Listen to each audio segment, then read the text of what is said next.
Hello दोस्तों, स्वागत है आप सबका अपने इस यूट्यूब चैनल ताबिश अब्बासी डेव में। तो जैसे कि आप सभी लोग जानते हैं, हमने मास्टर पाइथन सीरीज शुरू की हुई है। अगर आप भी पाइथन के अंदर मास्टर बनना चाहते हैं, एक प्रो डेवलपर बनना चाहते हैं, तो आप मेरी इस सीरीज को फॉलो कर सकते हैं। तो आइए देखते हैं कि आज की इस वीडियो के अंदर हम क्या सीखने वाले हैं। आज की इस वीडियो के अंदर हम देखेंगे कि फॉर लूप कैसे काम करता है और वो होता क्या है। Loops allows us to execute a block of code several times. Loops जो होते हैं वो हमें प्रोवाइड करते हैं अगर हमें किसी स्टेटमेंट को मल्टीपल टाइम एग्जीक्यूट कराना हो, तो ये हम लूप्स की हेल्प से कर सकते हैं। ओके, और मैंने आपको पिछली वीडियो के अंदर ये सब कुछ बता दिया था। पाइथन के अंदर प्राइमरी लूप जो होते हैं वो व्हाइल लूप और फॉर लूप, दो तरीके के लूप पाइथन के अंदर होते हैं। व्हाइल लूप के बारे में मैंने आपको पिछली वीडियो के अंदर बताया था, तो अगर आप व्हाइल लूप के बारे में जानना चाहते हैं और जानना चाहिए, आप इस वीडियो से पहले उस वीडियो को देखिए, फिर आप इस वीडियो को देखिए। Okay, while loop to execute a block of code several time as long as the condition is true. While loop को हम कंडीशनल लूप भी बोल सकते हैं, मतलब जब तक इसकी कंडीशन ट्रू रहती है तब तक ये एग्जीक्यूट करता है अपने ब्लॉक ऑफ कोड को। ये मैंने पिछली वीडियो के अंदर आपको समझाया हुआ है। ओके, और जब हम व्हाइल लूप को इंप्लीमेंट करते हैं, वहां पर हमें 4 चीजों का ध्यान रखना होता है: इनिशियलाइजेशन, टर्मिनेशन कंडीशन,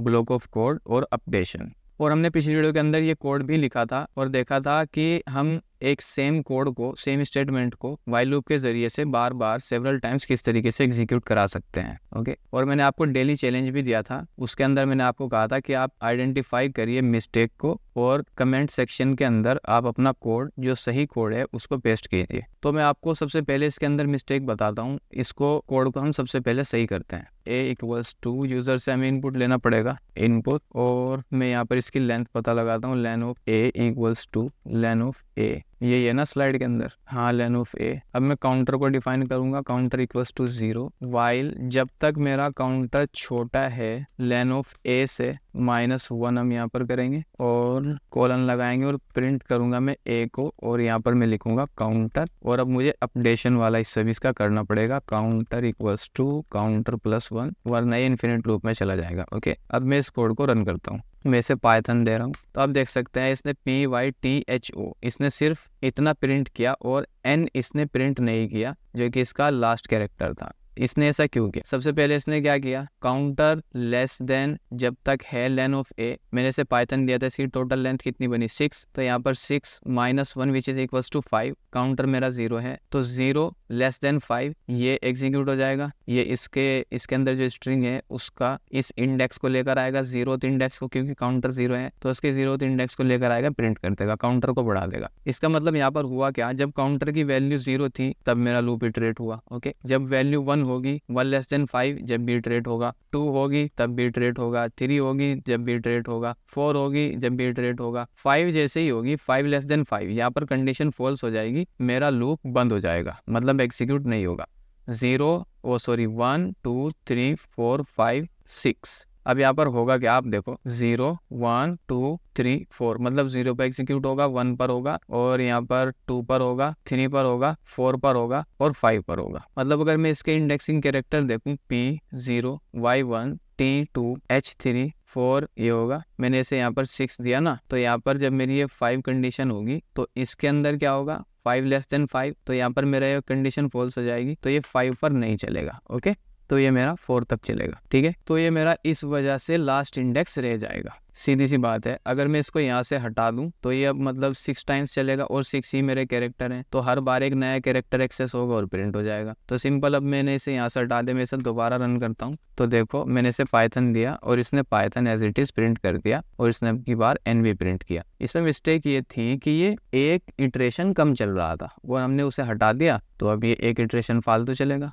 इसके 3 पॉसिबल सॉल्यूशन हो सकते थे। एक पॉसिबल सॉल्यूशन तो मैंने आपको ये बता दिया, और दूसरा सॉल्यूशन इसका ये हो सकता था। इसको भी एक बार ट्राई करते हैं। देखो यहाँ मैंने क्या किया, अगर मैं इसको यहाँ पर इक्वल्स टू लगा दूं, मेरा कोड पहले कुछ इस तरीके से था, इस तरीके से था ना, ये मेरा पहला कोड है जो कि सही नहीं चलेगा। ओके, अब मैं यहाँ पर अगर इसे इक्वल्स टू लगा दूं, तो सबसे पहले काउंटर की वैल्यू क्या थी, 0, तो यहाँ पर होगा क्या, यहाँ पर अभी भी 5 आएगा, लेन ऑफ a 6 हो जाएगी, और -1 तो क्या होगा 5, तो यहाँ पर 0 लेस देन 5 लेस देन और इक्वल टू 5 कंडीशन ट्रू, तो एक बार तो ये 0 पर इटरेट होगा, 1 पर होगा, फिर 2 पर होगा, फिर 3 पर होगा, फिर 4 पर होगा, ये 5 पर भी होगा इस बार। वो क्यों होगा, देखो 5 लेस देन 5 कंडीशन फॉल्स, लेकिन इक्वल टू भी तो है ना, 5 इक्वल टू 5 ये ट्रू हो जाएगी, और इसमें क्या होगा, एक भी ट्रू होते ही ये कंडीशन ट्रू हो जाएगी मेरी। जब ये मेरी ट्रू होगी तो ये स्टेटमेंट एग्जीक्यूट हो जाएगा और लास्ट वाला भी मेरा प्रिंट हो जाएगा। तो टोटल ये कितनी बार चला, 2 4 6 अगर ये 6 बार चला तो हर बार एक कैरेक्टर को लेकर आएगा, तो 6 के 6 कैरेक्टर आ गए और 6 के 6 वो मेरे जितने भी कैरेक्टर होंगे वो यहाँ पर प्रिंट हो जाएंगे। ओके, तो इसका पॉसिबल सॉल्यूशन दूसरा ये था। मैं इसको एक बार आपको रन करके भी दिखाता हूँ। मैं यहाँ पर लिख रहा हूँ पाइथन,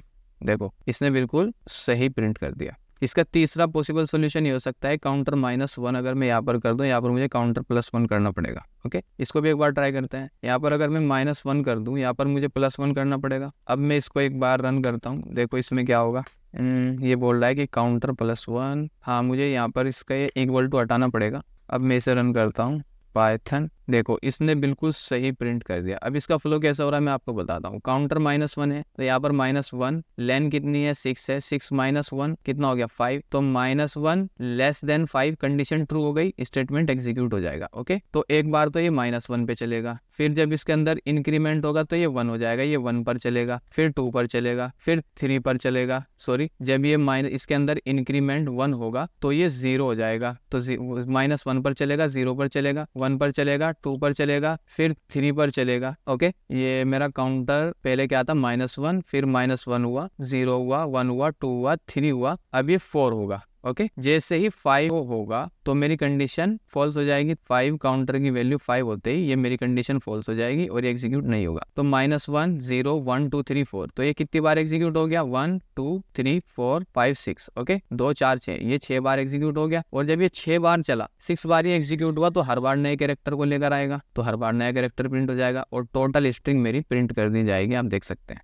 ओके, अब हम बात करते हैं कि आज की इस वीडियो के अंदर हम क्या देखेंगे। इस वीडियो के अंदर हम फॉर लूप के बारे में देखेंगे, सीक्वेंस देखेंगे, सिंटैक्स देखेंगे, रेंज के बारे में देखेंगे क्या होता है, सीक्वेंस ऑफ नंबर्स का सीक्वेंस किस तरीके से होता है वो देखेंगे, और एक कोड वॉक थ्रू करेंगे, एक कोड लिखेंगे जिसके जरिए से हम फॉर लूप को अच्छे से समझ सके। ओके, और उसके बाद हम देखेंगे कि फॉर लूप को इंप्लीमेंट करते वक्त कौन कौन सी पॉसिबल मिस्टेक्स हो सकती है। तो आप जैसे कि देख सकते हैं, स्ट्रिंग जो हमारा होता है वो एक सीक्वेंस होता है कैरेक्टर का। देखो इसके अंदर P एक अलग कैरेक्टर है, Y एक अलग कैरेक्टर है, ये सब अलग अलग कैरेक्टर है, ये एक सीक्वेंस में लगे हुए हैं। और जब ये एक सीक्वेंस में है और डबल कोट्स इनके दोनों तरफ है तो इसका मतलब ये एक स्ट्रिंग है। ठीक है, लेकिन ये कैरेक्टर सब अलग अलग ही हैं। ओके, अब देखो PYTHON a block of code should be executed for each character of string, मतलब मुझे क्या करना है, इसके एक एक कैरेक्टर को एक्सेस करना है और उस पर कुछ ऑपरेशन करना है। देखो मैं कैसे कर सकता हूँ। वाइल लूप के अंदर हम इसे किस तरीके से कर रहे थे, वाइल काउंटर लेस देन, मतलब हमें इनिशियलाइजेशन भी करना पड़ रहा था, अपडेशन भी और टर्मिनेशन कंडीशन भी, सिर्फ इसको करने के लिए,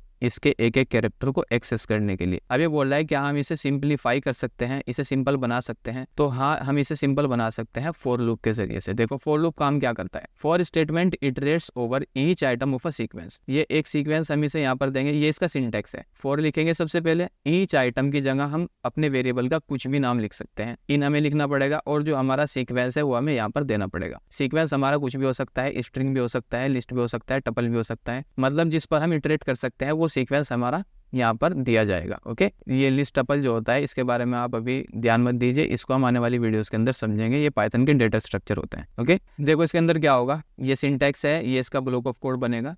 इसका एग्जाम्पल कोड मैंने आपको लिख कर दिखाया है कि आपकी समझ में अच्छे से आ जाए। वर्ड इक्वल टू पाइथन, ये मेरा एक सीक्वेंस है, ये सीक्वेंस मेरा वर्ड नाम के वेरिएबल के अंदर स्टोर है। अब मैं क्या करूंगा, इस सीक्वेंस के एक एक कैरेक्टर को एक्सेस करूंगा, वो मैं इस तरीके से कर सकता हूँ। देखो मैं आपको इसको एक बार VS कोड के अंदर ट्राई करके दिखाता हूँ। वर्ड इक्वल्स टू, मैंने यहाँ पर लिया पाइथन। ओके, अब मुझे इस पाइथन का PYTHON हर कैरेक्टर को एक्सेस करना है, तो मैं क्या करूंगा, इसे इटरेट कर दूंगा। For each character in word, मतलब जो वर्ड के अंदर मेरा सीक्वेंस पड़ा हुआ है उसका हर कैरेक्टर निकाल कर लाओ, और जब वो निकाल कर ले आएगा फिर वो अपने ब्लॉक को एग्जीक्यूट करेगा। ब्लॉक के अंदर हम सिंपल उसे प्रिंट कर लेंगे। ओके, मैं अगर इसको रन करके दिखाऊं तो आप देख सकते हैं PYTHON इसने मुझे प्रिंट करके दे दिया। इसने ऐसा कैसे किया, देखो वर्ड के अंदर मेरा सीक्वेंस पड़ा हुआ है पाइथन, ये उसका P उठाएगा इसके अंदर डाल देगा, और फर्स्ट इटरेशन के अंदर ये उसका P उठाएगा इसके अंदर डाल देगा, और उसी को हम प्रिंट कर रहे हैं। फिर सेकंड इटरेशन को लेगा, Y उठाएगा इसके अंदर डाल देगा, फिर Y प्रिंट हो जाएगा। फिर अगली बार क्या करेगा, T उठाएगा इसके अंदर डाल देगा, फिर T प्रिंट हो जाएगा, और लास्ट तक जब तक ये स्ट्रिंग एंड ना हो जाए, हमारा सीक्वेंस खत्म ना हो जाए, तब तक ये इसी तरीके से इसको लूप के अंदर चलाता रहेगा। ओके, देखो इसके अंदर इनिशियलाइजेशन की भी हमें जरूरत नहीं पड़ी, जैसा कि हम व्हाइल लूप के अंदर करते हैं। इनिशियलाइजेशन हमें करना पड़ता है, टर्मिनेशन कंडीशन देनी पड़ती है, अपडेशन करना पड़ता है, तो उन सब चीजों की इसके अंदर जरूरत नहीं है। ये एकदम simple and straight forward loop है। ओके,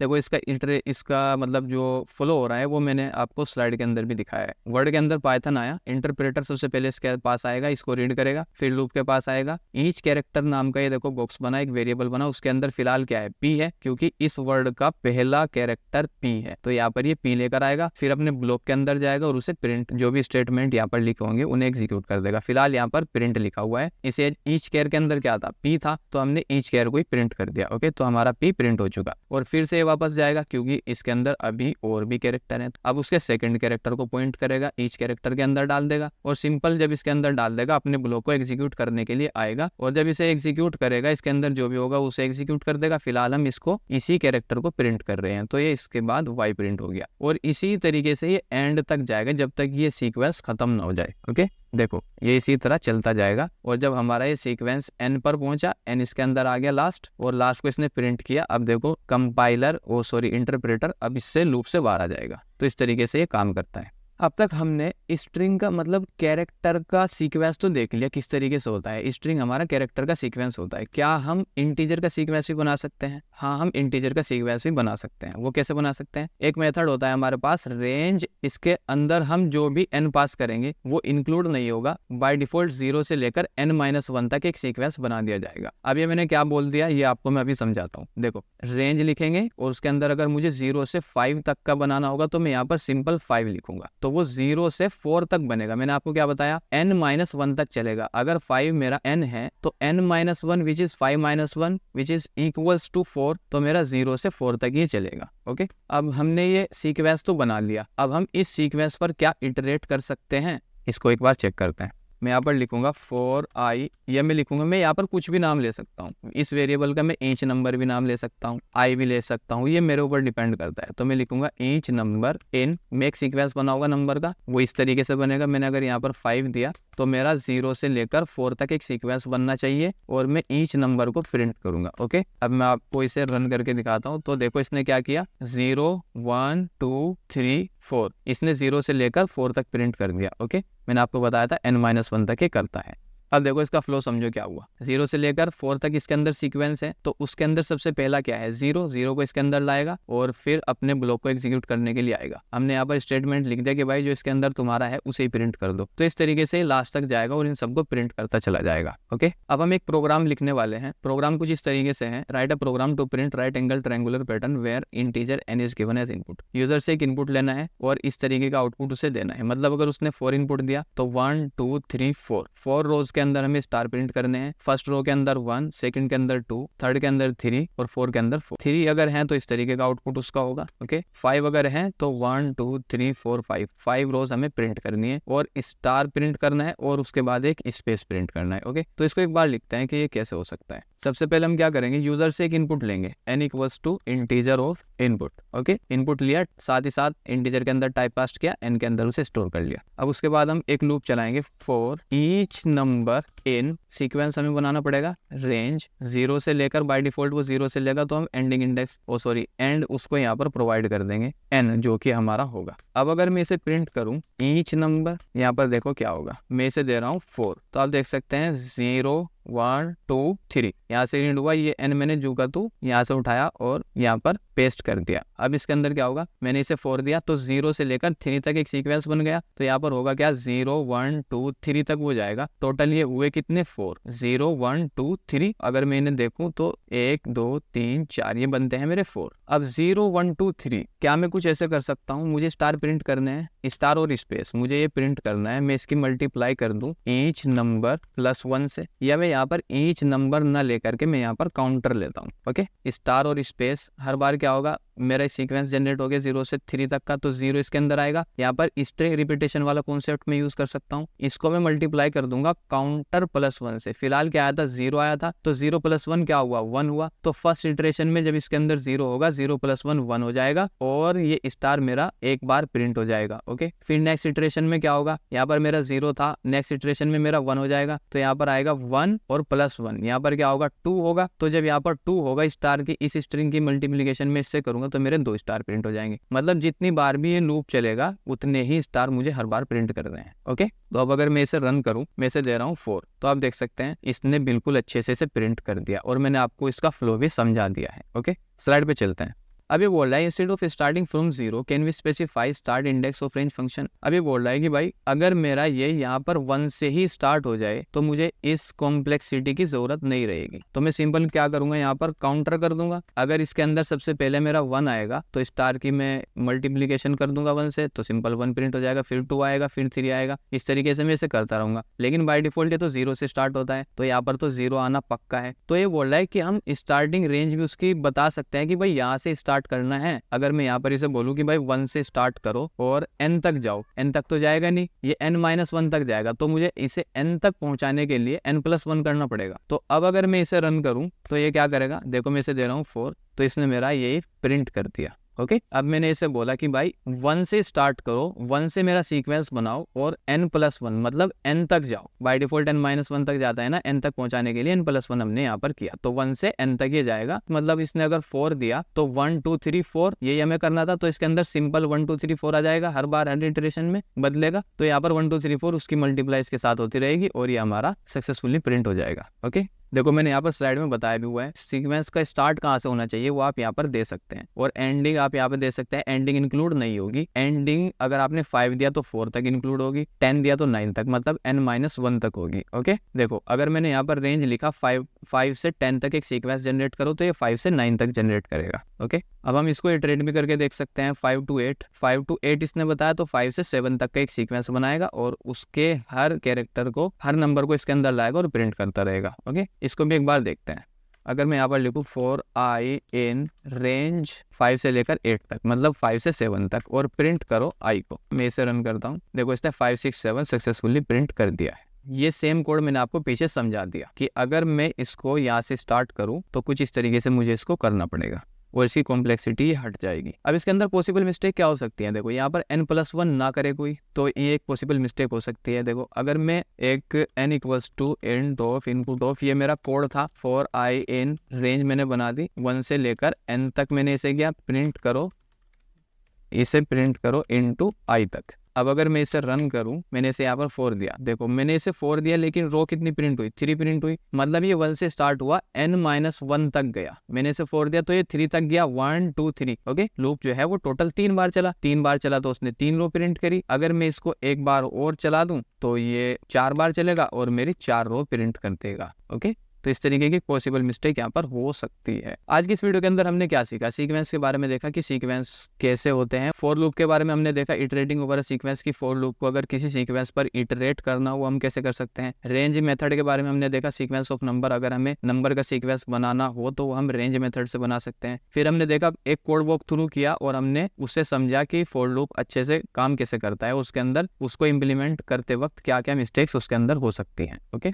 अब आपको प्रैक्टिस करनी है, क्योंकि एक कहावत है, एक मिसाल है, practice makes a man perfect. अगर आप प्रैक्टिस करोगे तभी आप इसके अंदर परफेक्ट बन सकते हो। ओके, आप मुझे फीडबैक दीजिए, आप बताइए कि वीडियो का कौन सा पार्ट आपको सबसे अच्छा लगा और कहाँ आपको कंफ्यूजन है, आप उसको भी कमेंट सेक्शन में पोस्ट कर सकते हैं। और आपके लिए डेली चैलेंज ये है, आपको इस कोड को VS कोड के अंदर एग्जीक्यूट करना है, इनपुट ये डालना है, आउटपुट आपका कुछ इस तरीके से आना चाहिए। इसके अंदर आप मिस्टेक ढूंढिए और अगर आपको मिस्टेक मिल जाती है, आप इसको सही कर लेते हैं, तो आप उस कोड को कमेंट सेक्शन में पोस्ट कीजिए। ओके, और नेक्स्ट वीडियो के अंदर मैं आपको इसकी मिस्टेक बताऊंगा। नेक्स्ट वीडियो के अंदर हम क्या डिस्कस करेंगे, नेक्स्ट वीडियो के अंदर हम देखेंगे स्ट्रिंग मेथड्स के बारे में। तो आज की वीडियो में बस इतना ही। Thank you and all the best.